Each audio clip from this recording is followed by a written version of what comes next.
Semaine 50, du 7 au 13 décembre. Moroni 7 à 9. Le Christ te console. Avant de conclure les annales que nous appelons aujourd'hui le livre de Mormon, par ses propres paroles, Moroni fait part de 3 messages de son père, Mormon, à l'attention des disciples paisibles du Christ, et de 2 lettres de lui, dont il est le destinataire.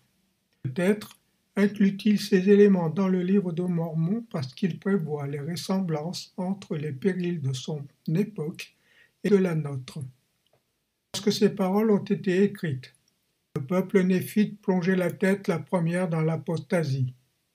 Nombre d'entre eux avaient perdu leur amour les uns pour les autres et se réjouissaient de tout sauf ce qui est bon. Pourtant, Mormon trouve quand même des raisons d'espérer, nous enseignant ainsi que l'espérance ne veut pas dire que l'on ignore les problèmes du monde, ni qu'on les considère avec naïveté. Cela veut dire qu'on a foi en notre Père Céleste et en Jésus-Christ. La puissance est supérieure à ces problèmes. Cela signifie se saisir de toute bonne chose.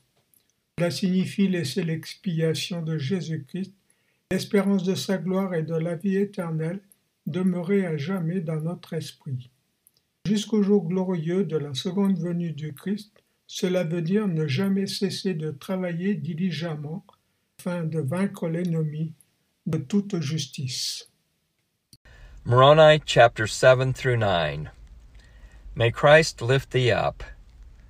Before Moroni concluded the record we know today as the Book of Mormon with his own final words, he shared 3 messages from his father Mormon. An address to the peaceable followers of Christ, Mormon chapter 7 verse 3, and 2 letters that Mormon had written to Moroni. Perhaps Moroni included these messages in the Book of Mormon because he foresaw similarities between the perils of his day and ours. When the words were written, the Nephite people as a whole were tumbling headlong into apostasy. Many of them had lost their love one towards another, and delighted in everything save that which is good. Moroni chapter 9, verses 5 and 19. And yet, Mormons still found cause for hope, teaching us that hope does not mean ignoring or being naive about the world's problems. It means having faith in Heavenly Father and Jesus Christ, whose power is greater and more everlasting than those problems. It means laying hold upon every good thing. Moroni chapter 7, verse 19. It means letting the atonement of Jesus Christ and the hope of His glory and of eternal life rest in your mind.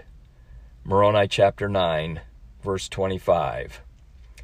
And until the glorious day of Christ's second coming, it means never ceasing the labor we have to perform to conquer the enemy of all righteousness. Moroni chapter 9, verse 6.